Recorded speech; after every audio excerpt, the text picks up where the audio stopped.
চট্টগ্রাম বিশ্ববিদ্যালয় কেন্দ্রীয় ছাত্র সংসদ, চাকসু ও হল সংসদ নির্বাচনে ভোটাধিকার প্রয়োগের সুযোগ পেলেও হতাশ প্রতিবন্ধী শিক্ষার্থীরা। প্রশাসনের দেয়া আশ্বাসের পরও রাখা হয়নি ব্রেইল ব্যালট বা শ্রুতি লেখকের ব্যবস্থা। পরবর্তী নির্বাচনে ব্যবস্থা নেওয়ার দাবি শিক্ষার্থীদের। তামিম আহমেদ শরীফের তথ্যচিত্র ডেস্ক রিপোর্ট। ৩৬ বছর পর অনুষ্ঠিত চাকসু নির্বাচনে ভোটাধিকার প্রয়োগ করেছেন ৬২ জন দৃষ্টি প্রতিবন্ধী শিক্ষার্থী। চাকসু ভবনের দ্বিতীয় তলায় তাদের জন্য বিশেষ কেন্দ্র স্থাপন করা হয়।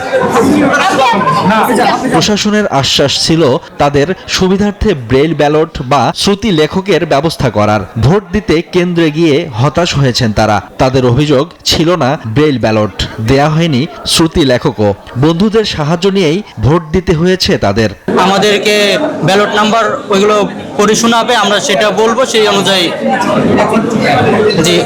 হচ্ছে আমাদের ভোট দেওয়া হবে। প্রশ্ন করছে তারা কেন আমাদের নিয়ে এত বৈষম্য করলো, আর যদি বৈষম্যই করে তারা কেন এত নেতিবাচক কথা বলে। আমরা যেই পদ্ধতিতে লেখাপড়া করি, ব্রেইল পদ্ধতিতে, তো সেই পদ্ধতিতে আমরা ভোটাধিকার প্রয়োগ করতে চেয়েছিলাম।